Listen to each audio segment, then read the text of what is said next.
Hello friends, आज हम special theory of relativity में ट्विन्स पैराडॉक्स पढ़ेंगे। लास्ट क्लास में हमने ट्विन्स पैराडॉक्स को फॉर्मूला मेथड से देखा था कि कैसे हम लॉरेंस ट्रांसफॉर्मेशन का यूज़ करके ट्विन्स पैराडॉक्स को समझ सकते हैं, उसे कॉन्सेप्ट को समझ सकते हैं। आज उसी ट्विन्स पैराडॉक्स को हम मिन्कोस्की डायग्राम से देखने वाले हैं। तो आज का जो टॉपिक है थोड़ा रोचक है, क्योंकि इस मिन्कोस्की डायग्राम में हम फिर से उस फार्मूला को डिराइव करने की कोशिश करेंगे, लेकिन मिन्कोस्की डायग्राम का यूज़ करते हुए। तो मिन्कोस्की डायग्राम है क्या? मिन्कोस्की एक जर्मन मैथमेटिशियन थे जिन्होंने स्पेशल थ्योरी ऑफ रिलेटिविटी को ग्राफिकल मेथड में रिप्रेजेंटेशन किया था, और उन्होंने सिटी वर्सेस एक्स ग्राफ को वर्ल्ड माना था।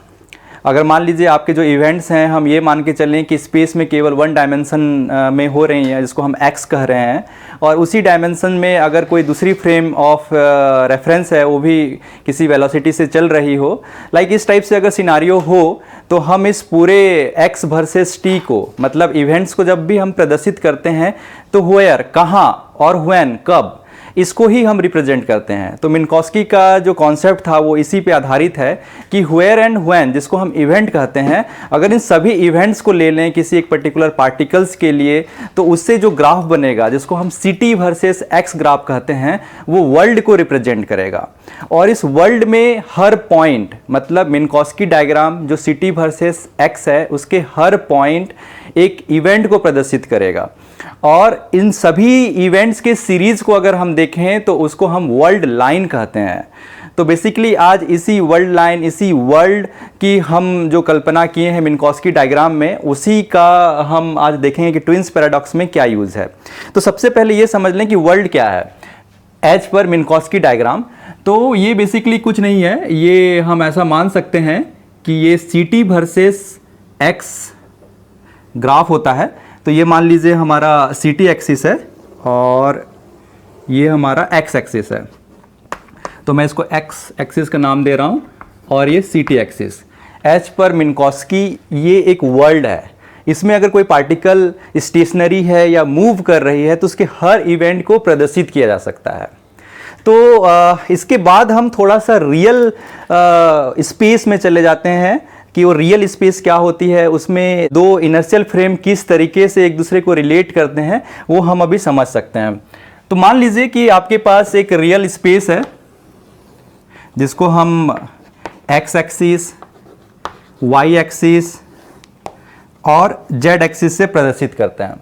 हमको ये भी पता है कि यहाँ पे कोई टाइम होगा। सपोज इस ओरिजिन पे जो टाइम अगर t इज इक्वल टू 0 है, उसी समय कोई एक दूसरा रेफरेंस फ्रेम भी है, जिसको मैं इस रेड लाइन से शो कर रहा हूँ। मान लीजिए ये एक रेफरेंस फ्रेम है इस तरीके से। इसको मैंने एक्स डैश नाम दिया, ये वाई डैश नाम दिया और इधर जेड डैश नाम दिया। तो इनका जो ओरिजिन है दोनों रेफरेंस फ्रेम का, ये x dash, y dash, z dash और एक्स वाई जेड, ये दो अलग अलग रेफरेंस फ्रेम हैं। इनका जो ओरिजिन है वो origin t equal to 0 and t dash equal to 0 पे कॉन्साइड करते हैं। t डैश क्या है? ये उनके क्लॉक का समय है, किसके? s डैश फ्रेम का। एंड t किसके समय है? s फ्रेम का क्लॉक का समय है। और ये जो s डैश फ्रेम है वो v वेलोसिटी से, s dash frame with respect to s frame v velocity से x डायरेक्शन पे मूव कर रही है, हम ऐसा मानते हैं। और जब ये मूव कर रही है तो इसका जो ओरिजिन है, उनका कॉन्साइड का समय में दोनों का जो समय है, दोनों क्लॉक का जो समय है वो एक समान होता है। इसको हम t is equal to 0 and t dash is equal to 0 से प्रदर्शित कर रहे हैं। कुछ समय बाद ये रेफरेंस फ्रेम थोड़ी देर बाद यहाँ पे आ जाएगी। मान लीजिए ये रेफरेंस फ्रेम कुछ समय बाद यहाँ पे आएगी इस तरीके से, जिसको हम x dash, y dash and z dash से प्रदर्शित करेंगे, और ये भी। लेकिन इस समय इस घड़ी का जो समय है वो t dash not equal to 0 रहेगा बेसिकली। और यहाँ पे भी अब घड़ी कुछ ना कुछ समय रीड कर चुकी होगी जब ये थोड़ा देर आगे चला जाएगा। तो इसको, इस पूरे सिनारियो में अगर कोई एक इवेंट होता है, सपोज स्पेस में कोई भी एक इवेंट होता है, सपोज यहाँ पे कोई एक इवेंट हो रहा है जिसको हम एक्स टी से प्रदर्शित कर रहे हैं, मतलब कहाँ और कब। अगर मान लीजिए कोई एक इवेंट हो रहा है ये मान लीजिए एक इवेंट है जहां को हम बोलते हैं कहाँ, मतलब x, वो x पे कहीं पे हो रहा है एंड t पे कहीं पे हो रहा है। नो डाउट इसमें y भी होगा क्योंकि मैंने यहाँ प्रदर्शित किया है, तो ये y एक्सिस से भी कुछ होगा, z भी हो सकता है, लेकिन मैं मान रहा हूँ कि मान लीजिए वन डायमेंशनल है, तो वन डायमेंशनल है तो मुझे यहाँ मानना पड़ेगा बेसिकली, क्योंकि अगर वन डायमेंशनल से शो करेंगे तो ये यहाँ रहेगा, और अगर ये 2 या 3 डायमेंशनल रहेगा तो ये x y z तीनों चीज़ें अवेलेबल रहेगी। तो इसको हम इस तरीके से भी रिप्रेजेंट कर सकते हैं x y z and t से। अगर ये वन डायमेंशनल है तो इवेंट में x 0 0 t से रिप्रेजेंट करेंगे, मतलब इवेंट केवल x एक्सिस पे हो रही है एंड उसका जो समय है वो t समय है, और यहाँ पे जो है x एक्सिस पे भी है y z, मतलब स्पेस के तीनों डायमेंशन को लेके रखी हुई है एंड t उसका समय है उस समय। ऐसे ये जब इवेंट हो रहे हैं तो यही इवेंट एस डैश में हमें क्या नजर आएंगी, जो एस डैश रेफरेंस फ्रेम में है क्या नजर आएंगी। तो इसका जो रिलेशनशिप है वो हमें पता है, इसमें ज़्यादा अभी चर्चा नहीं करूंगा, हमें ये रिलेशनशिप ये क्लियर है, इसको हम लॉरेंज ट्रांसफॉर्मेशन से समझ सकते हैं। और लॉरेंज ट्रांसफॉर्मेशन जो होता है वो होता है x dash is equal to x minus v t upon under root 1 minus beta square.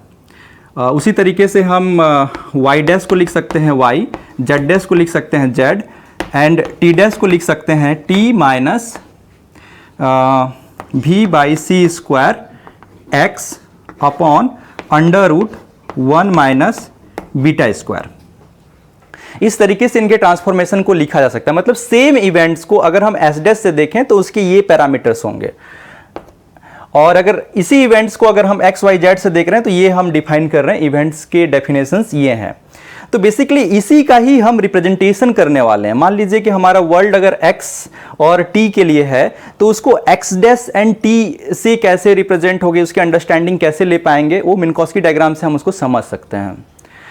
Friends, इसमें एक चीज़ और देखने वाली बात है कि इसको हम इस तरीके से भी लिख सकते हैं, क्योंकि यहाँ पे सी टी एक्सिस है, यहाँ पे सी टी एक्सिस है लेकिन यहाँ पे t है, तो इसलिए हम इसको कुछ इस तरीके से रिप्रेजेंट कर सकते हैं यही चीज़ को। ये जो ट्रांसफॉर्मेशन है x और इसका t के ट्रांसफॉर्मेशन को हम इसके कोई दूसरे फॉर्म में भी रिप्रेजेंट कर सकते हैं। तो इसको हम इस तरीके से लिख सकते हैं x dash is equal to x minus beta c t under root 1 minus beta square, where beta जो है beta is equal to v by c होता है।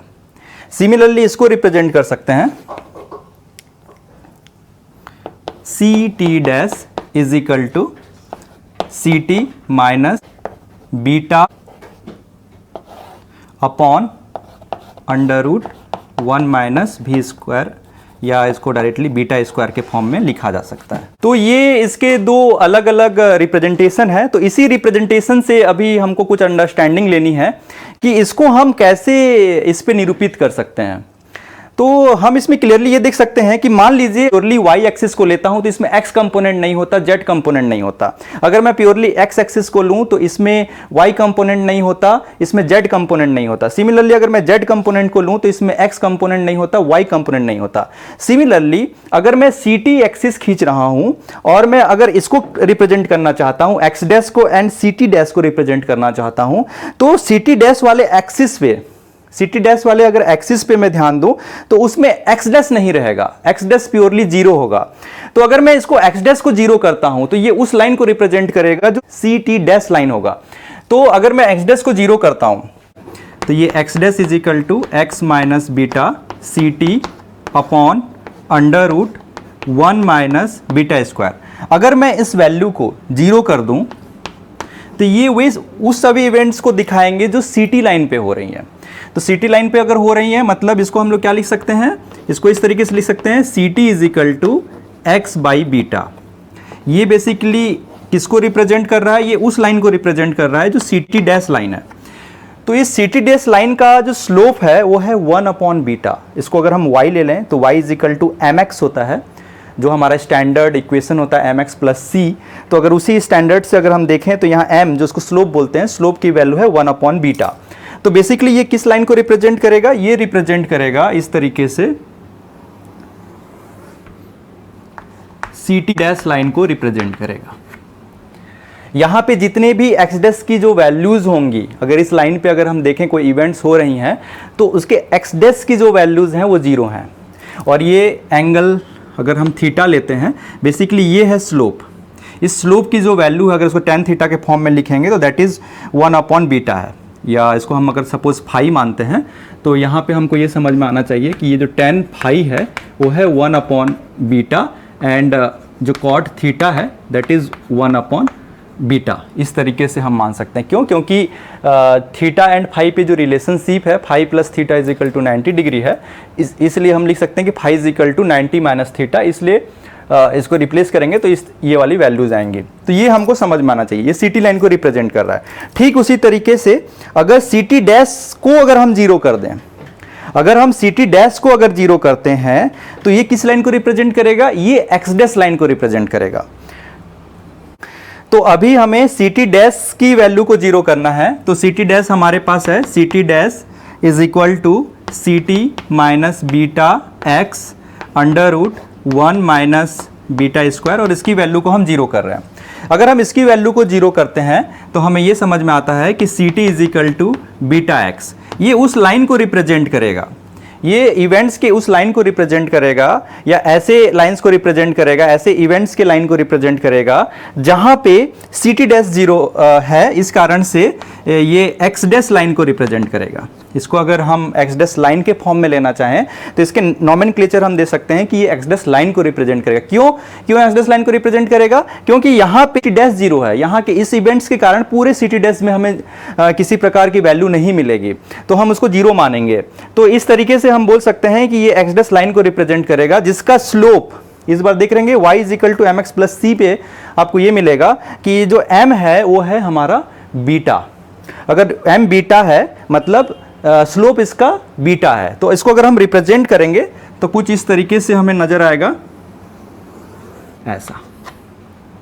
ये रिप्रेजेंट होगा एक्स डैश लाइन को रिप्रेजेंट करेगा, जिसका स्लोप, अगर मैं इस एंगल की बात करूं तो ये एंगल जो है ये थीटा है, और यहाँ पे again tan theta is equal to beta मिलेगी। ये समझने वाली बात है कि यहाँ पे tan थीटा हमारा बीटा है। हमने एक बहुत बड़ा टास्क कर लिया है। उस टास्क में ये है कि यदि आपके पास एक रेफरेंस फ्रेम है जिसको आप स्टेशनरी रेफरेंस फ्रेम मान रहे हो, इनर्शियल स्टेशनरी रेफरेंस फ्रेम मान रहे हो एक्स वाई जेड, और उसमें किसी प्रकार की घड़ी है टी जो किसी समय इवेंट्स के समय को बताती है, तो अगर इसमें वन डायमेंशनल अगर वर्क हो रहा है, वन डायमेंशनल में इवेंट्स हो रहे हैं, एक्स एक्सिस पे केवल इवेंट्स हो रहे हैं, वाई एंड जेड की वैल्यू 0 0 है, तो ऐसे को हम लोग मिन्कोस्की डायग्राम में रिप्रेजेंट कर सकते हैं, सी टी वर्सेस एक्स के डायग्राम में रिप्रेजेंट कर सकते हैं।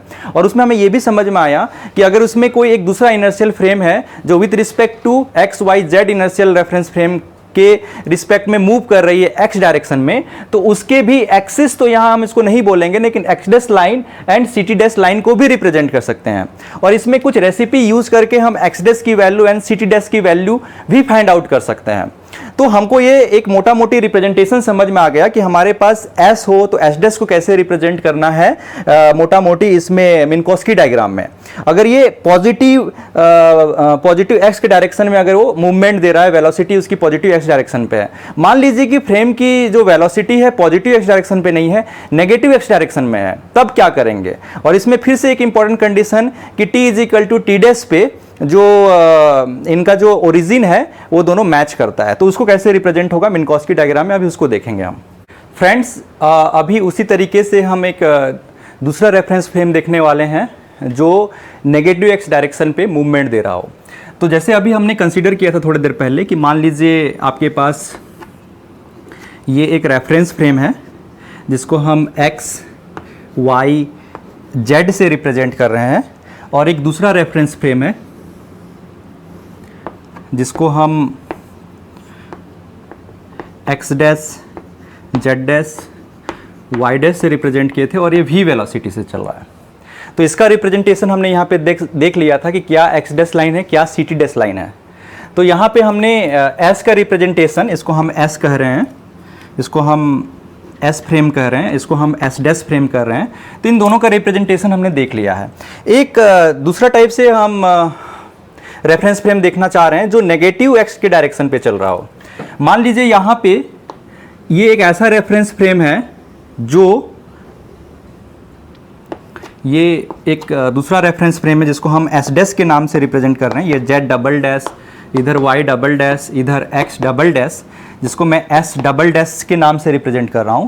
तो ये एस और एस डबल डैश की घड़ियां भी इस तरीके से सिंक्रोनाइज्ड हैं कि t इज इक्वल टू 0 पे ये भी t double dash is equal to 0 read करता था। जिस तरीके से ये घड़ी जो एस डैश भी है, t डैश भी 0 रीड करता है। मतलब ये तीनों के तीनों एस डैश और एस डबल डैश तीनों की ओरिजिन एक ही समय पे पास करती हैं। अगर उनका क्लॉक्स देखा जाए तो उस समय सिंक्रोनाइज्ड है, हम ऐसा मान सकते हैं। तो इसकी जो वेलोसिटी है, ये वेलोसिटी इस डायरेक्शन पे है v। तो जो हमने मिन्कोस्की डायग्राम में इसको कैसे रिप्रेजेंट करेंगे, इसके x डबल डैश लाइन को and ct double dash line को हम कैसे रिप्रेजेंट करेंगे, ये हम बेसिकली देखने वाले हैं। इसमें होता क्या है कि जो हमें लॉरेंस ट्रांसफॉर्मेशन पता है वो हमें इस तरीके से पता है कि x डैश, अगर हम इसके लिए देखें तो x dash is equal to x minus beta c t upon under root 1 plus 1 minus beta square होता है। अभी समझने वाली बात यह है कि जब हम x डबल डैश के लिए बात कर रहे हैं तो उस समय जो v है वो माइनस v हो गया है। जो ये v है इसके रिस्पेक्ट में माइनस v हो गया है, क्योंकि ये s डैश के रिस्पेक्ट में पॉजिटिव x डायरेक्शन में चलता था, ये नेगेटिव डायरेक्शन में चल रहा है। मतलब इस फॉर्मूले पे मुझे क्या करना पड़ेगा, बीटा को रिप्लेस करना पड़ेगा। बीटा को रिप्लेस करना पड़ेगा बीटा माइनस से, माइनस बीटा से हमें रिप्रेजेंट करना पड़ेगा। तो अगर ऐसा रिप्रेजेंट करेंगे तो s डैश चेंज हो जाएगा s डबल डैश में इन टर्म्स ऑफ फॉर्मूला। तो इसको हम यहाँ पे पॉजिटिव कर दिया और ये डबल डैश हो गया। ठीक उसी तरीके से c t double dash is equal to, इसको हम लिख सकते हैं c t minus beta x upon under root 1 plus minus beta square. ये उस केस में था जब ये एस डैश के लिए हम लिख रहे थे, लेकिन अभी सी टी डबल डैश के लिए लिखने वाले हैं तो यहाँ पे भी ये पॉजिटिव हो जाएगा। इस कारण से जब मैं इसको जीरो करूँगा, अगर सपोज मैं एक्स डबल डैश को या डबल प्राइम को अगर मैं जीरो करता हूँ तो मुझे ये मिलने वाला है c t is equal to minus x upon beta. ये किस लाइन को रिप्रेजेंट करेगा, ये रिप्रेजेंट करेगा c t double dash line को रिप्रेजेंट करेगा। सिमिलरली इससे जो मुझे मिलने वाला है, इससे मुझे ये मिलने वाला है c t is equal to minus beta x, और ये रिप्रेजेंट करने वाला है एक्स डबल डैश लाइन को। तो इस तरीके से हमें इनके भी डेफिनेशंस मिल चुके हैं। इसमें जो स्लोप देखने की बात है, इसमें स्लोप है minus beta. X double dash का जो स्लोप है वो है माइनस बीटा, और सी टी डबल डैश का जो स्लोप है -1 अपॉन बीटा। तो यहाँ पे ये कैसे रिप्रेजेंट होंगे, जस्ट इसके मिरर इमेज, अगर इस एक्सिस के अबाउट इसके मिरर इमेज ले लिए जाएं तो ये बेसिकली किसको रिप्रेजेंट करेगा, इस तरीके से।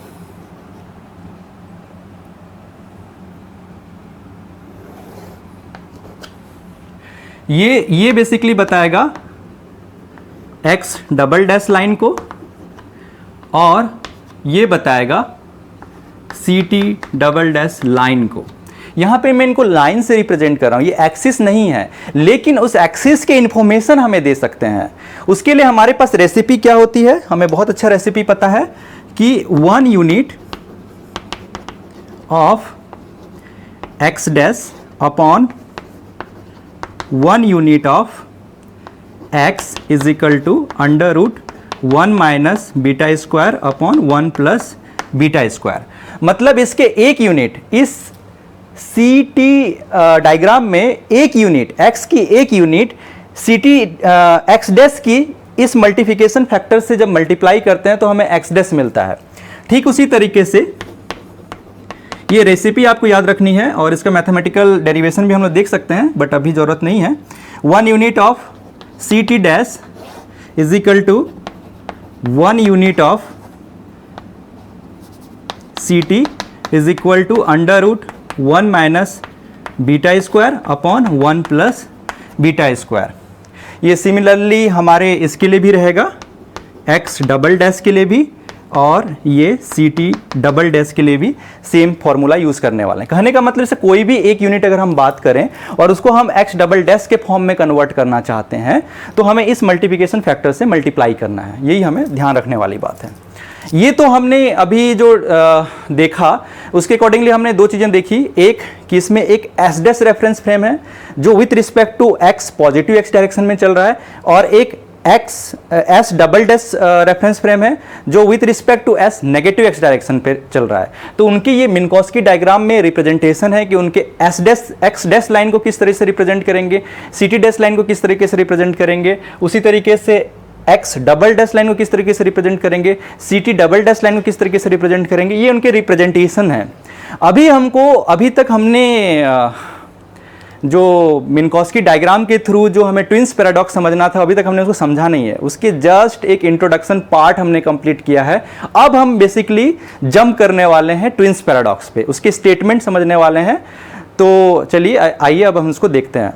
फ्रेंड्स, ट्विंस पैराडॉक्स में होता क्या है कि राम एंड श्याम दो ट्विंस होते हैं, राम अर्थ पे रहता है। तो हम मान के चलते हैं अगेन, ये बेसिकली अर्थ है, यहाँ पे राम है इस तरीके से खड़ा है, और राम क्या देखता है कि जो श्याम है एक कांस्टेंट वेलोसिटी से एक स्पेसशिप में ऊपर जाता है। तो हम इसको एक कांस्टेंट वेलोसिटी से एक स्पेसशिप में जाता हुआ एज्यूम कर सकते हैं कि मान लीजिए ये स्पेसशिप है और इसमें श्याम जो है एक कांस्टेंट वेलोसिटी से ऊपर जा रहा है।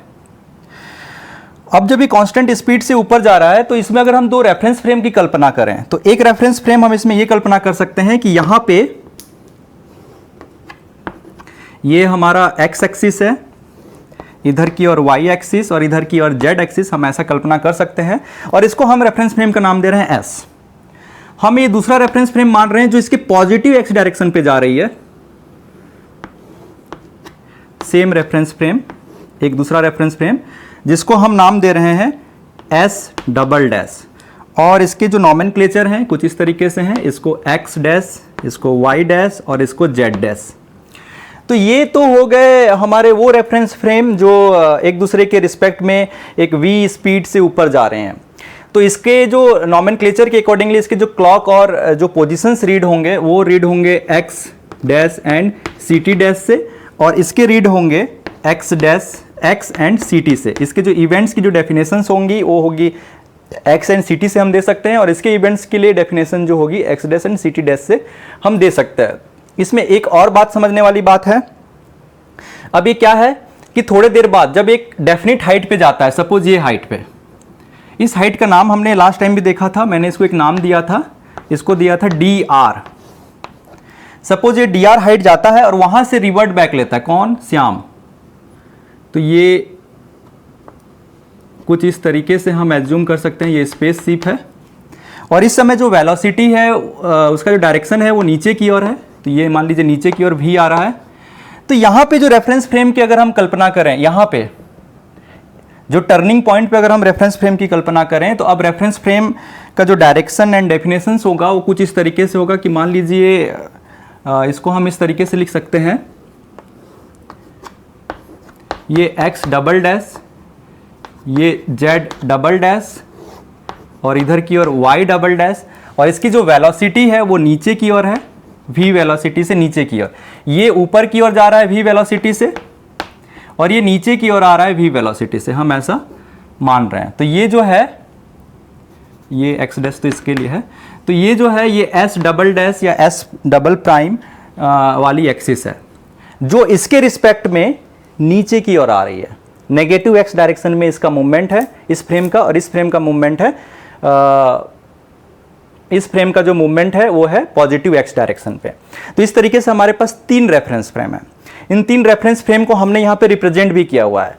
ये वो वाला ये उस वाले रेफरेंस फ्रेम को रिप्रेजेंट करता है जो s फ्रेम से x डैश x के पॉजिटिव डायरेक्शंस पे मूवमेंट दे रहा है, ऐसे रेफरेंस फ्रेम को रिप्रेजेंट करता है। ये नेगेटिव x के डायरेक्शन पे मूवमेंट देने वाले रेफरेंस फ्रेम को रिप्रेजेंट करता है। तो ये बेसिकली s डबल डैश को हमने रिप्रेजेंट कर दिया है, s डैश को भी रिप्रेजेंट कर दिया है और s को भी रिप्रेजेंट किया है मोटा मोटे। एक्चुअली वो x डैश लाइन को रिप्रेजेंट कर रहा है, ct डैश लाइन को रिप्रेजेंट कर रहा है, x डबल डैश लाइन को रिप्रेजेंट कर रहा है और ct डबल डैश लाइन को रिप्रेजेंट कर रहा है। ये रियल एक्सिस को रिप्रेजेंट नहीं कर रहे हैं, लेकिन हम उससे रियल एक्सिस की वैल्यूज निकाल सकते हैं, सी टी डैश की वैल्यू निकाल सकते हैं, सी टी डबल डैश की वैल्यू निकाल सकते हैं। तो इस तरीके से आपको ये क्लियर होना चाहिए। अभी इसमें एक समझने वाली बात है कि जब ये टर्निंग पॉइंट होता है तो विथ रिस्पेक्ट टू राम वो 0 समय पे टर्न करता है, मतलब इस reference frame S dash reference frame से S double dash reference frame पे वो जंप करता है basically. T is equal to 0 with respect to Ram. यहां पे कौन है? राम। इसमें कौन है? श्याम। इसमें भी कौन है? श्याम ने जंप किया, इसमें भी श्याम है। तो ये ध्यान देने वाली बात है, श्याम इस रेफरेंस फ्रेम से इस रेफरेंस फ्रेम में इस पॉइंट पे t इज इक्वल टू 0, मतलब वहां पे जो समय अंतराल है वो 0 समय अंतराल पे यहां पे जस्ट जंप करता है। अब इसमें एक चीज और हम समझ सकते हैं कि यहां से विथ रिस्पेक्ट टू राम अगर हम इवेंट्स देखें, यहां से यहां तक श्याम को जाने में स्पेसशिप से कितना टाइम लगेगा? हमको जो टाइम मिलने वाला है वो कुछ इस तरीके से मिलने वाला है, t इज इक्वल टू, हम कैसा लिख सकते हैं? dr/v। ये वो समय है जब यहां से ये रेफरेंस फ्रेम ने चढ़ना चालू किया था, और इसे कोई भी x सपोज मैं इसको x रिप्रेजेंट करता हूं, मैं इसको x से रिप्रेजेंट करता हूं ये वाले पोजीशन को, जब श्याम यहां पे था, तो उस समय अगर मैं टाइम का एक कॉमन डेफिनेशन दूं तो कुछ इस तरीके से होगा, x/v। मतलब अगर मैं इसको प्रॉपरली इधर की ओर ले आऊं तो ये हो जाएगा vt is equal to x। थोड़ा सा और इसको रीअरेंजमेंट करूं तो मुझे मिलने वाला है beta ct is equal to x, मतलब ct is equal to 1/βx। ये उस लाइन को रिप्रेजेंट कर रहा है, ये उस लाइन को रिप्रेजेंट कर रहा है जहां पे स्लोप 1/β हो। तो ऐसे वाले लाइन कहां पे है? हमारे ct डैश लाइन को रिप्रेजेंट करेगा। तो ये तो समझ में आ गया कि जब श्याम राम से डिपार्ट होता है, जर्नी चालू करता है और एक dr डिस्टेंस पे जाता है, तो उस इवेंट्स को हम कैसे रिप्रेजेंट करेंगे? यहां पे ऐसे। ये तो समझ में आ गया कि राम से वो dr डिस्टेंस पे है। dr डिस्टेंस मतलब मान लीजिए मैं इस डिस्टेंस को ले रहा हूं dr, ये जो मैंने यहां पे डिस्टेंस रिप्रेजेंट किया है, ये वाले डिस्टेंस को मैं ले रहा हूं dr, और ये कौन से लाइन पे होगा? ct डैश लाइन पे। क्यों ct डैश लाइन पे होगा? क्योंकि ct डैश लाइन का भी स्लोप 1/β है, और ये जो पूरे जर्नी है यहां से लेकर यहां तक की जर्नी को हम इस लाइन से रिप्रेजेंट कर रहे हैं, ct is equal to 1/βx से। तो ये जो पूरा लाइन है ये उसी लाइन को रिप्रेजेंट करता है। इस लाइन का अगर हम इक्वेशन लिखें ct डैश लाइन का, तो उसका इक्वेशन कुछ इस तरीके से है। लेकिन कहां तक ये लाइन को हमको लेना है, किस पार्ट तक लेना है, उसके लिए कंडीशन क्या है? dr तक लेना है, ऐसे डिस्टेंस तक लेना है जहां पे dr हो, और उस समय टाइम जो रिप्रेजेंट होगा इससे रिप्रेजेंट होगा। अगर हम यहां पे परपेंडिकुलर खींच दें तो ये टाइम को रिप्रेजेंट करेगा। ये हम देख भी पाएंगे कि ये टाइम को कैसे रिप्रेजेंट करेगा। तो यहां पे हमें टाइम भी मिला हुआ है, time is equal to dr/v। अगर हम इसको प्रॉपरली अरेंज करें तो ये हो जाएगा ct is equal to dr/β। ये बेसिकली उस समय का टाइम को रिप्रेजेंट कर रहा है जहां पे ये जो एस डैश फ्रेम है वो यहां पे टर्निंग पॉइंट तक पहुंच गया है। टर्निंग पॉइंट तक ये बेसिकली किस पॉइंट को रिप्रेजेंट कर रहा है? टर्निंग पॉइंट को रिप्रेजेंट कर रहा है। यहां पे टर्न हुआ है, स्पेसशिप ने यहां पे टर्न लेना चालू किया है। अब स्पेसशिप ये बेसिकली कैसे हुआ कि स्पेसशिप यहां पे चला, ऐसा मान लीजिए ये स्पेसशिप है,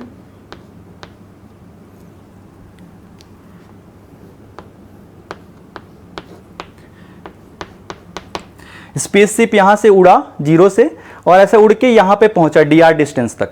ये जो है dr डिस्टेंस उसने कवर की, और उसके बाद उसने टर्न लिया, और टर्न लिया तो क्या होगा? टर्न लिया तो अब नेगेटिव भी हो गई, तो ये जो इक्वेशन है, ये इक्वेशन अब किससे रिप्रेजेंट होने वाली है? ये इक्वेशन रिप्रेजेंट होने वाली है वही, इसको हम ऐसा लिख सकते हैं कि अगर विथ रिस्पेक्ट टू अगर हम इसका टाइम देखें इसके, तो ये रिप्रेजेंट होने वाली है कुछ इस तरीके से। अगर इसको यहाँ पे अगर हम 0 मान के रिप्रेजेंट करें तो ये इसका स्लोप जो होगा -1/βx से रिप्रेजेंट होगा, इस लाइन से। ct डैश लाइन को रिप्रेजेंट करती है, तो इसके पैरेलल यहाँ पे हम एक लाइन खींचेंगे। तो ये लाइन कुछ इस तरीके से यहाँ पे हम खींचेंगे कि इसकी जो रिटर्न जर्नी का जो लाइन होगा वो इस तरीके से होगा। ये यहाँ पे जो स्पेस शिप है वो रिटर्न हो रहा है, मतलब यहाँ पे श्याम अपना रिटर्न जर्नी कर रहा है।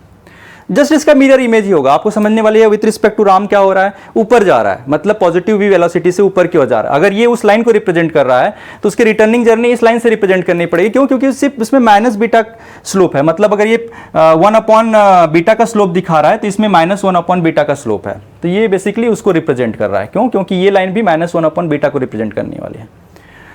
तो ये हमें समझ में आ गया कि अगर मैं इसको O पॉइंट देता हूं तो ये मेरा A है, ये B पॉइंट को रिप्रेजेंट कर रहा है। यहां पे भी हम समझ सकते हैं कि ये O पॉइंट से स्टार्ट हुआ था, A पॉइंट पे गया, हम यहां पे इसको इस तरीके से दे सकते हैं, ये A पॉइंट पे गया एंड वापस से जब आया तो उसको मैं वर्ल्ड लाइन में B पॉइंट से रिप्रेजेंट कर रहा हूं, लेकिन स्पेस में वो अभी भी O है। ये ध्यान रखने वाली बात है। तो इतना हमें समझ में आ गया कि किस तरीके से हम श्याम के वर्ल्ड लाइन को रिप्रेजेंट कर रहे हैं। ये बेसिकली किसका वर्ल्ड लाइन को रिप्रेजेंट कर रहा है, श्याम की जर्नी का। ये O से लेकर A तक का जो जर्नी है वो उसके ऊपर जाने का जर्नी है, A से ले तक के जो B है उसके नीचे आने का जर्नी है। लेकिन व्हाट अबाउट राम? राम तो क्या है, राम x = 0 पे ही स्थित रहा थ्रू आउट, और समय लेकिन बढ़ रहा है। वर्ल्ड लाइन इसका अगर हम देखें राम के लिए वर्ल्ड लाइन, तो धीरे धीरे समय बढ़ रहा है, लेकिन x = 0 है, धीरे धीरे समय बढ़ रहा है, x = 0 है। तो ये राम का बेसिकली वर्ल्ड लाइन को शो करेगा। ये जो CT एक्सिस है, ये जो CT एक्सिस है बेसिकली राम की वर्ल्ड लाइन को 0 करेगा, क्योंकि वो हमेशा ओरिजिन पे स्थित है, लेकिन समय बढ़ रहा है। ये देख रहे हैं, ये समय बढ़ रहा है। किसका समय बढ़ रहा है? राम का समय बढ़ रहा है। तो ये राम की वर्ल्ड लाइन को रिप्रेजेंट करेगा। ये जो रिप्रेजेंट करेगा ये राम की वर्ल्ड लाइन को रिप्रेजेंट करेगा। और जो आपने ये देखा है ये दोनों श्याम के वर्ल्ड लाइन को रिप्रेजेंट करेंगे कि श्याम किस तरीके से स्पेस या मिन्कोस्की वर्ल्ड पे किस तरीके से अपना मूवमेंट दे रहा है, उसकी ट्रेजेक्टरी क्या है, मतलब x एंड CT पे उसका किस तरीके से रिप्रेजेंटेशन है, ये श्याम का है। और यहां पे राम का रिप्रेजेंटेशन दिया गया है। तो इस तरीके से फ्रेंड्स हमने राम का और श्याम का ट्रेजेक्टरी के अकॉर्डिंगली उसको हमने प्लॉट कर दिया है। आपको एक इंफॉर्मेशन और भी मिल रही होगी कि राम के अकॉर्डिंगली t = 0 पे श्याम ने अपना टर्न किया, क्योंकि यहां पे टर्न एकदम शार्प है, कोई समय नहीं लिया है। t = 0 मतलब टाइम इंटरवल = 0 पे ही, t कहने का मतलब मेरा टाइम इंटरवल से, टाइम इंटरवल 0 पे ही उसने टर्न कर लिया है, किसी प्रकार का समय नहीं लिया है टर्निंग में। इसका मतलब यह है कि ये राम के अकॉर्डिंगली किसी प्रकार का समय नहीं ले रहा, ये हमने माना है। मतलब श्याम ने क्या किया है, S' से S" फ्रेम में जंप करने के लिए राम के अकॉर्डिंगली कोई समय नहीं लिया है। तो ये हमको एक मोटा मोटी समझ में आया है। अभी हम देखेंगे, अभी हमने एक टास्क और कंप्लीट कर लिया। अब बेसिकली हमें क्या करना है, एज की कंपैरिजन करना है। मिन्कोस्की डायग्राम में हमें एज की कंपैरिजन करना है। जब हम एज की कंपैरिजन करते हैं तो हमें एक चीज का ध्यान रखना होता है, उसमें यह होता है कि एक ही समय पे साइमल्टेनियस इवेंट्स को हमें कंसीडर करना पड़ता है। मतलब एक ही समय पे दोनों घटनाओं को हमें कंपैरिजन करना पड़ेगा, दोनों घटनाओं के समय को कंपैरिजन करना पड़ेगा। अगर हम साइमल्टेनियसली नहीं लेंगे, साइमल्टेनियसली करने का मतलब एक ही समय पे दोनों घटनाएं जो हो रही हैं, क्योंकि अगर मैं एक घटना आगे ले लूंगा, एक घटना पीछे ले लूंगा, तो उनके एज को कैसे कंपैरिजन करूंगा? मुझे एज के कंपैरिजन करने के लिए दोनों ही रेफरेंस फ्रेम को इस तरीके से कुछ करना पड़ेगा कि वो इवेंट साइमल्टेनियस हो रहे हो वहां पे, ऐसे इवेंट्स को पकड़ना पड़ेगा, तभी जाके हम कंपैरिजन कर पाएंगे, अदरवाइज हम कंपैरिजन नहीं कर पाएंगे। फ्रेंड्स, हमें यह समझ में आई कि एज की कंपैरिजन करने के लिए हमें कौन सा इवेंट्स लेना पड़ेगा। कोई भी रेफरेंस फ्रेम की हम बात करें तो उसमें साइमल्टेनियस इवेंट लेना पड़ेगा, हम तभी जाके एज के कंपैरिजन कर सकते हैं। ये एक बहुत बड़ा पॉइंट है, आपको इसको ध्यान रखना पड़ेगा। Simultaneous events for age comparison हम तभी कंपेयर कर पाएंगे जब साइमल्टेनियस कंपैरिजन करेंगे, साइमल्टेनियस इवेंट्स लेंगे।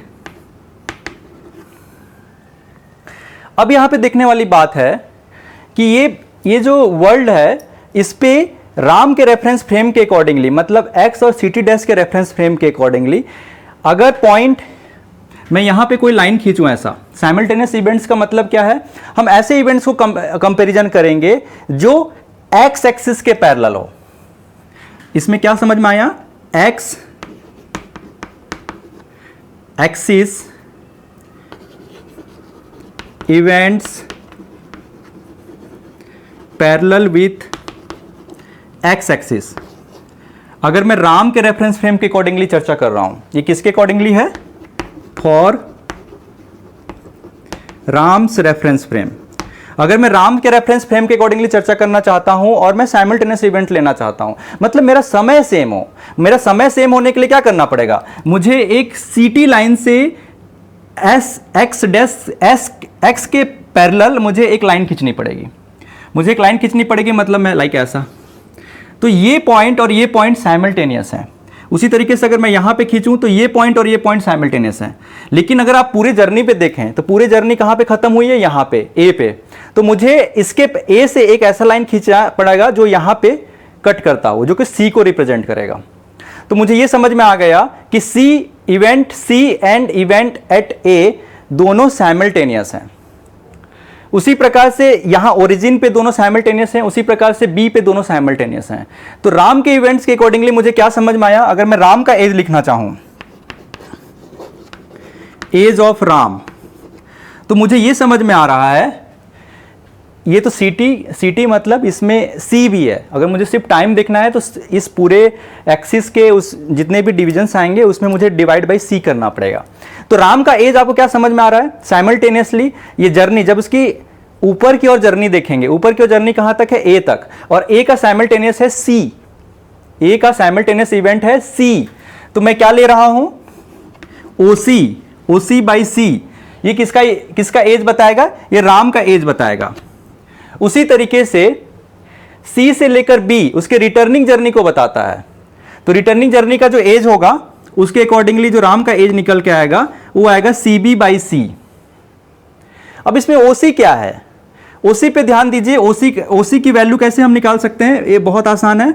ये अगर हमारा थीटा है, ये हमारा अगर डी आर है, तो हमको ओसी की जो वैल्यू मिलने वाली है, सपोज ये ए, ये ओ और ये सी, तो ये जो वैल्यू मिलने वाली है, ये वैल्यू कुछ इस तरीके से मिलने वाली है, OC is equal to AC by tan theta, और AC की वैल्यू है DR, तो ये DR बाई बीटा।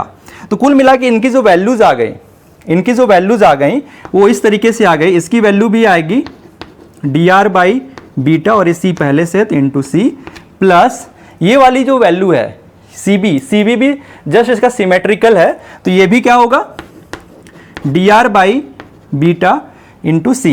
तो इस तरीके से इनकी जो वैल्यू है बीटा इंटू सी को हम भी लिख सकते हैं। तो ये रिप्रेजेंट करेगा 2DR बाई भी को, और इसको हम लिख सकते हैं एज ऑफ राम, मतलब AR। ये वाली रिजल्ट आपने फॉर्मूला मेथड पे भी देखा था, सेम रिजल्ट हमने अराइव किया था, ये सेम रिजल्ट हमको मिला था। अभी हम क्या देखने वाले हैं, श्याम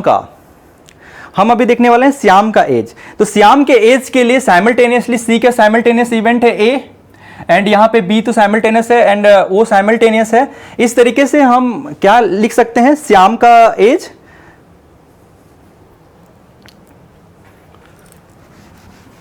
हम लिख सकते हैं एज ऑफ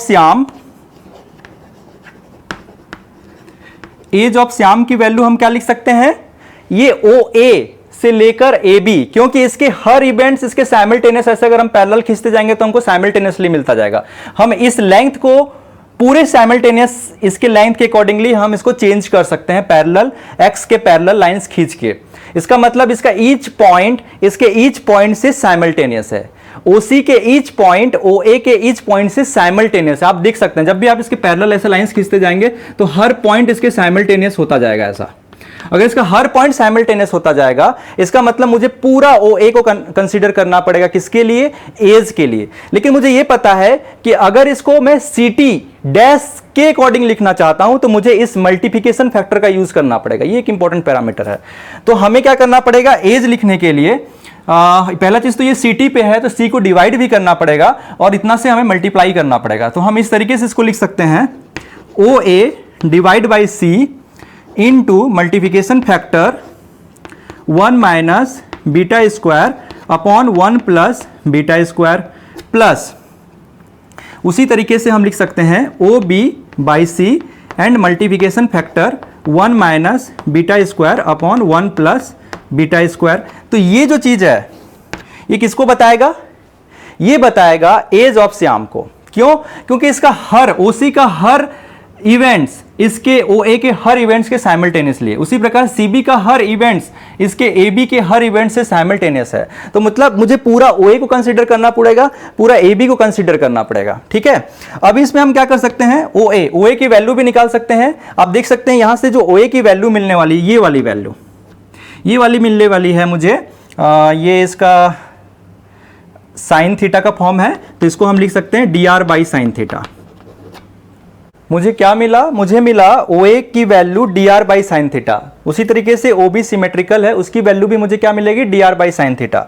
और साइन थीटा की वैल्यू क्या है, beta upon √1 plus beta square.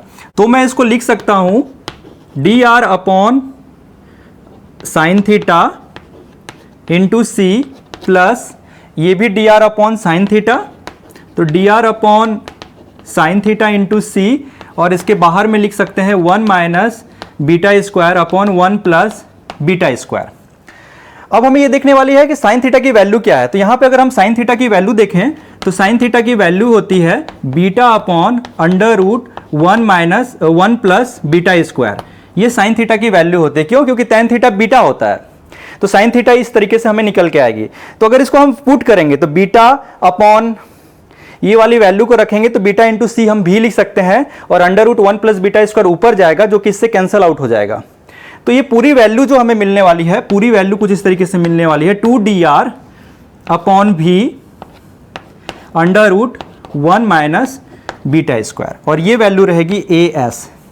ये श्याम का एज है, ये एज श्याम का है। ये लास्ट टाइम भी हमने यही देखा था फॉर्मूला मेथड में, यही निकल के आ रहा है। बट अभी अंडरस्टैंडिंग हमें और अच्छी से हो गई है कि OC का हर इवेंट्स OA के हर इवेंट से साइमल्टेनियस है, CB का हर इवेंट AB के हर इवेंट से साइमल्टेनियस है। इसलिए हम मैक्सिमम, अगर हम जर्नी, जिसको हम अगर बोलें कि जब ऊपर जा रहा था उसकी मैक्सिमम जर्नी है A तक, और जब नीचे आ रहा है उसकी मैक्सिमम जर्नी है B तक, तो इतने के पूरे इवेंट्स को हमें लेना पड़ेगा, पूरे सीरीज ऑफ इवेंट्स को हमें कंपैरिजन करना पड़ेगा, पूरे सीरीज ऑफ इवेंट्स को जोड़ना पड़ेगा। तो उस समय हमको समझ में आएगा कि टाइम जो है ऊपर जाने तक का जो टाइम था वो OC से रिप्रेजेंट हो रहा था राम के लिए, और वही रिप्रेजेंट होगा श्याम के लिए OA से, लेकिन उसमें एक मल्टीप्लिकेशन फैक्टर हमें इससे मल्टीप्लाई करना पड़ेगा। उसी तरीके से जब नीचे आने का समय जब हम देखेंगे तो ये रिप्रेजेंट होगा C से लेकर B तक राम के लिए, और श्याम के लिए रिप्रेजेंट होगा A से लेकर B तक। तो फ्रेंड्स, हमने राम के रेफरेंस फ्रेम के अकॉर्डिंगली ये चर्चा कर ली है कि राम का एज क्या होगा, श्याम का एज क्या होगा। अभी हमें रिप्रेजेंट करना है बेसिकली श्याम के रेफरेंस फ्रेम से। उसके रेफरेंस फ्रेम से हम कल्पना करेंगे कि किस तरीके से हम राम का एज निकालेंगे और श्याम के एज निकालने पड़ेंगे। तो उसमें फिर से एक अगेन इंपॉर्टेंट वाली बात है कि इसमें हमें फिर से क्या लेना पड़ेगा, साइमल्टेनियस इवेंट्स। लेकिन जब इस समय हम साइमल्टेनियस इवेंट लेंगे फॉर एज कंपैरिजन, तो जो साइमल्टेनियस इवेंट्स हैं उसके लिए हमें क्या करना पड़ेगा, हम श्याम के अकॉर्डिंगली चेक कर रहे हैं। इसलिए ये जो इवेंट्स हैं, इवेंट्स पैरेलल विथ हमें लेना पड़ेगा x डैश एक्सिस और x डबल डैश एक्सिस। इसके पैरेलल जब हम इसको करेंगे तो ये जो रेफरेंस फ्रेम है अब राम का नहीं रह जाएगा, ये हो जाएगा अब श्याम का रेफरेंस फ्रेम। उसके अकॉर्डिंगली अब चर्चा हम करेंगे। तो श्याम के रेफरेंस फ्रेम के अकॉर्डिंगली क्या डिफरेंस में आएगा चेंज, एक्स डैश एक्सिस के पैरेलल हमें लाइन खींचनी पड़ेंगी और x dash double dash axis के पैरेलल लाइन खींचनी पड़ेंगी, तब जाके हम इनके साइमल्टेनियस इवेंट्स ले सकेंगे और हम एज कंपैरिजन कर सकेंगे। तो अभी हम उसकी चर्चा करेंगे। फ्रेंड्स, अभी हम श्याम के रेफरेंस फ्रेम में श्याम का एज एंड राम का एज निकालने वाले हैं।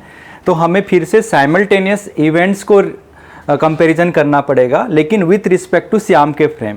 तो श्याम के फ्रेम में आप देख रहे होंगे कि ये जो श्याम है उसकी जर्नी A तक हुई है, और इसके लिए इसके हर पॉइंट्स के लिए अगर हम साइमल्टेनियस इवेंट्स देखें तो हमें उसको एक्स डैश के पैरेलल खींचनी पड़ेंगी लाइन, इस तरीके से उसको फाइंड आउट करने के लिए, लाइक ऐसा।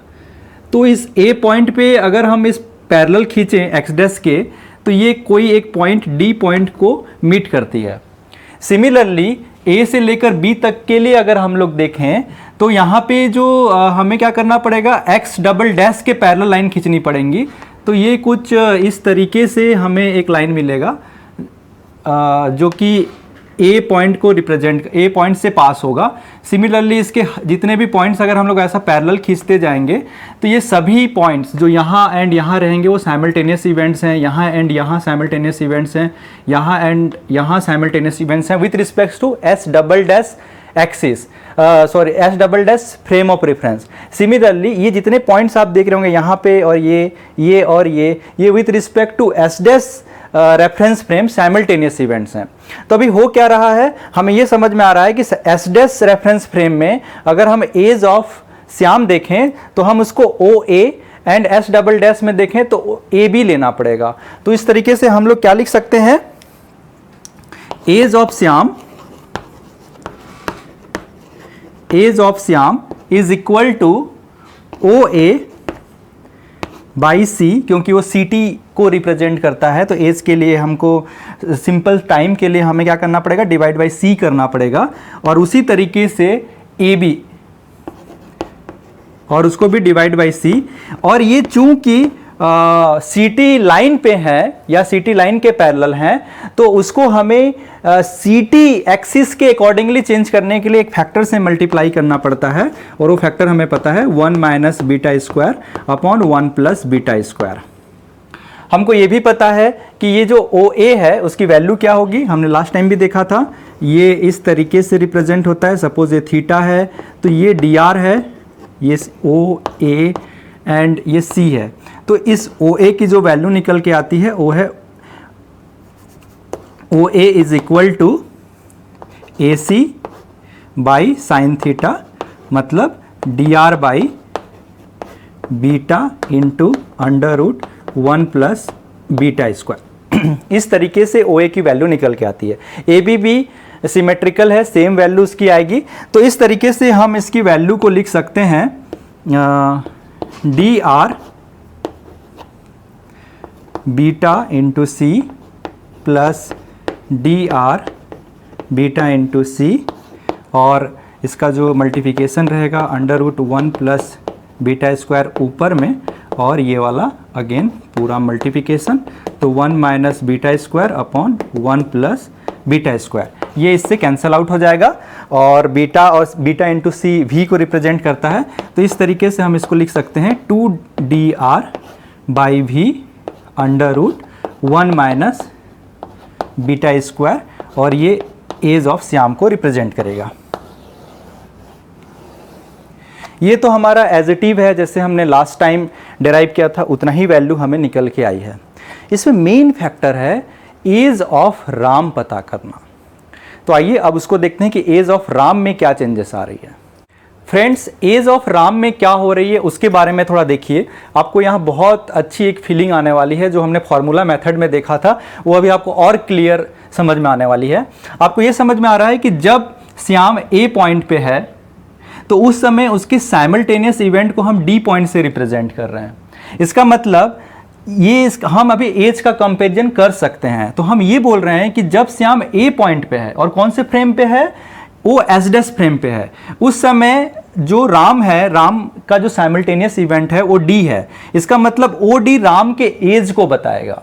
लेकिन जैसे ही Shyam S double dash frame में चला जाता है, ये एस डैश फ्रेम है, ये एस डबल डैश फ्रेम है, जैसे ही वो एस डबल डैश फ्रेम में चला जाता है उस समय इसका साइमल्टेनियस इवेंट डी से जंप करके डायरेक्टली ई को पहुंचता है। ये है वो पॉइंट ई।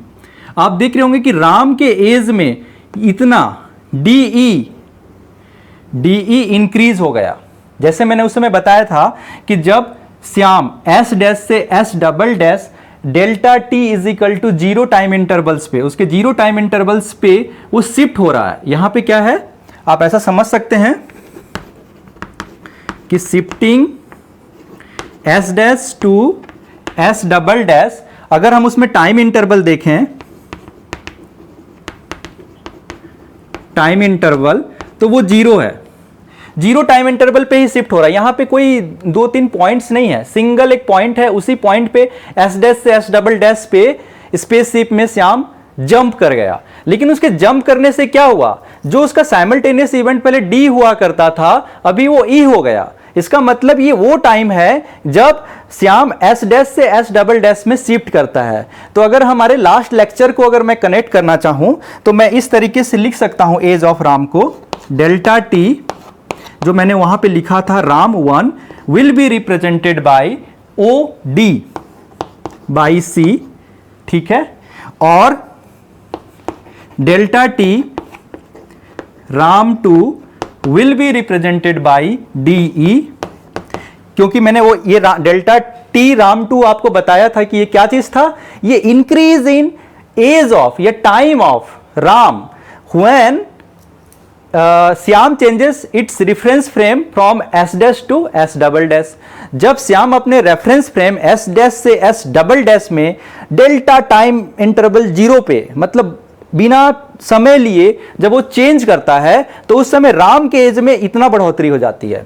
तो ये वो चीज है, हम इसको इस तरीके से लिख सकते हैं।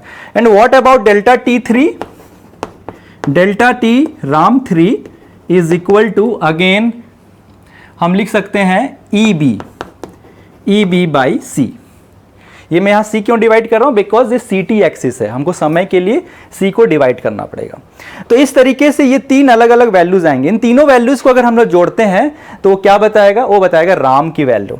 तो अब इसमें ये देखने वाली बात है कि OD की कितनी वैल्यू है। ये जो OD है, OD की कितनी वैल्यू आने वाली है।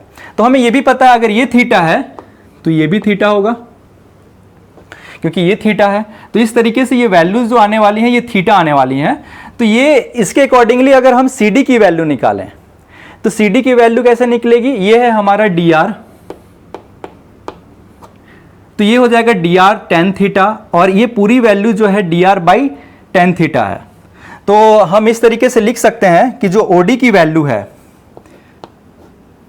हम OD की वैल्यू को इस तरीके से रिप्रेजेंट कर सकते हैं कि OD is equal to basically OC minus CD। And अगर आप OC की वैल्यू अगर चेक करना चाहेंगे तो OC की वैल्यू है, यहां से हमको मिल जाएगा OD is equal to OC की वैल्यू, OC ये वाली पूरी वैल्यू यहां से लेकर यहां तक की वैल्यू होगी DR by tan theta, and CD की वैल्यू है DR tan थीटा। तो इस तरीके से जब इसको सॉल्व करेंगे तो OD इज इक्वल टू मिलने वाली है DR by beta 1 minus beta square. क्यों? क्योंकि tan थीटा की वैल्यू कितनी है हमारी? tan थीटा की जो वैल्यू होती है, tan theta is equal to beta होती है। तो जब ये वैल्यूज हम यहाँ पे फिट कर देंगे तो ये वैल्यूज आने वाली है। तो इस तरीके से हमें क्या पता चल गया कि OD की जो वैल्यू है वो कितना है? DR upon beta 1 minus beta square. What about DE? DE क्या है? ये जो DE है वो CD का 2 टाइम्स है, और CD की वैल्यू हमें पता है कि वो DR tan थीटा है। तो इसलिए हम लोग क्या लिख सकते हैं? DE बराबर 2CD, और 2CD की वैल्यू हो जाएगी 2DR tan थीटा मतलब बीटा। तो इस तरीके से हम लोग क्या लिख सकते हैं? DE बराबर 2CD एंड इस तरीके से 2DR इंटू बीटा। तो इस तरीके से ये पूरे न्यूमेरिकल्स की हमारे पास वैल्यूज आ गई हैं। इस वैल्यूज को थोड़ा पुट करते हैं तो हमें समझ में आ जाएगा। थोड़ा सा मैं यहाँ पे स्पेस बनाता हूँ एंड देन हम लोग इसको वर्क करते हैं। फ्रेंड्स, अभी हमको क्या पता है कि डेल्टा टी राम, जो लास्ट लेक्चर में जैसे मैंने बताया था, that is summation of all these, delta T Ram 1, delta T Ram 2, delta T Ram 3। तो मैं बेसिकली इसको इस तरीके से लिख रहा हूँ, delta T Ram 1 plus delta T Ram 2 plus delta T Ram 3। इन तीनों का जब मैं समेशन करूंगा तो जो डेल्टा टी राम आएगा बेसिकली वो क्या बताएगा? ए राम को बताएगा, मतलब एज ऑफ राम को बताएगा। तो ये इस तरीके से है। और डेल्टा टी राम 1 और डेल्टा टी राम 2 दोनों सेम है, तो इन दोनों की वैल्यूज हम जोड़ सकते हैं। तो ये OD बाई C, तो इस तरीके से ये हो जाएगा 2DR बीटा इंटू C, क्योंकि यहाँ पे C डिवाइड में इसलिए beta into C, 1 minus beta square, plus इसमें जो डेल्टा टी राम 2 है वो DE है, और DE की वैल्यू है 2DR। तो हम लोग इसको लिख सकते हैं 2DR beta divide by C। थोड़ा सा वैल्यू को सिंप्लीफिकेशन करते हैं तो हमें क्या क्या मिलेगा? देखिए, DR बाई C हम लोग कॉमन निकाल सकते हैं, या बीटा C को भी हम लोग V लिख सकते हैं। तो 2DR बाई V अगर सपोज मैंने कॉमन निकाला तो यहाँ पे बचेगा कितना, 1 माइनस बीटा स्क्वायर प्लस भी मतलब बीटा, तो यहाँ पे बीटा का मल्टीप्लिकेशन हो जाएगा बीटा स्क्वायर। तो इस तरीके से ये कैंसल आउट होंगे इससे, और ये जो वैल्यू है वो 2dr/v मिलने वाली है।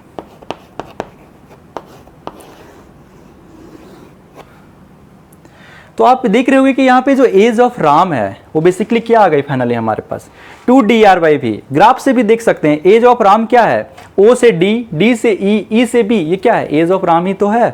पूरी वैल्यू को अगर हम dr/v कर देते हैं तो ये इस तरीके से हमें वैल्यू मिलने वाली है।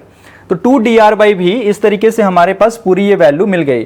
तो इन दोनों केस में, दोनों रेफरेंस फ्रेम में हमें क्या समझ में आया, दोनों रेफरेंस फ्रेम में ये जो है AR की वैल्यू इतनी है, और दोनों रेफरेंस फ्रेम में AS की वैल्यू जो है वो है 2dr/v √1 माइनस बीटा स्क्वायर।